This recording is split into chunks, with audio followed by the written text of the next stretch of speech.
deadly riots over the government's plan to avoid defaulting on its loans. Is that the unemployment keeps rising, and it has to keep rising just because we have an excess supply of goods, which is this is all borrowed money that our and that debt is owned by banks in other countries. It's been over wires. In the form of a convenient personal filter cigarette that delivers the taste, and 45 malt liquor. Are you hot? Planning to bomb Iran. Sponsoring terror attacks in Iraq. And there's Armstrong.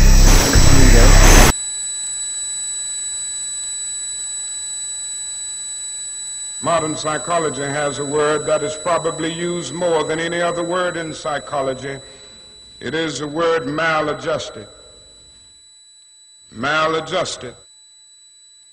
I would like to say to you today that there are some things in our society and some things in our world for which I'm proud to be maladjusted. And I call upon all men of goodwill to be maladjusted to these things until the good society is realized. You know, economists are in fact not economists at all. They're propagandists of money value. This system is more wasteful than all the other existing systems in the history of the planet. So you're really dealing with not an economic system, but I would go so far as to say an anti-economic system. The problem we have is essentially the financial money sequence system. It's a system disorder, and the system disorder seems to be fatal. There is no profit under the current paradigm in saving lives, putting balance on this planet, having justice and peace or anything else. Disease supports medicine. It supports doctors and hospitals. But if you really were able to eliminate most diseases, you would eliminate professions as well. You have to create problems to create profit. Crime does create business. We have now roughly 2 million people incarcerated in this country. Many of them are in prisons run by private corporations who trade their stock on Wall Street based upon how many people are in jail. But that's a reflection of the culture in which we live, in which we've all, to one degree or another, endorsed. I think the biggest barrier would be the values that people are taught to uphold that system. At the social level of life organization, it isn't a genetic program or a genetic defect. It's a value system disorder.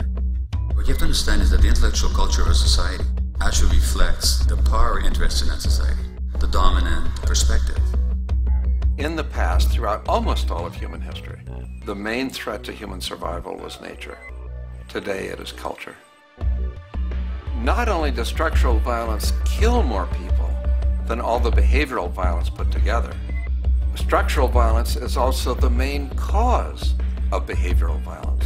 Some colleagues at Harvard studying this suggested that inequality acted as a social pollutant because it affects almost everyone in society.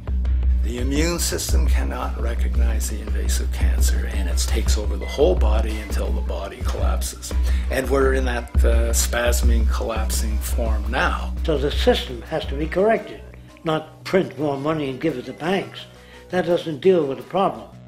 Every level of life organization and life system is in a state of crisis and challenge and decay or collapse. The problems that we have today will continue to go on. This will never go away within a monetary system. It's clear that we're on the verge of a great transition in human life. That what we face now is this fundamental change of the life we've known over the last century.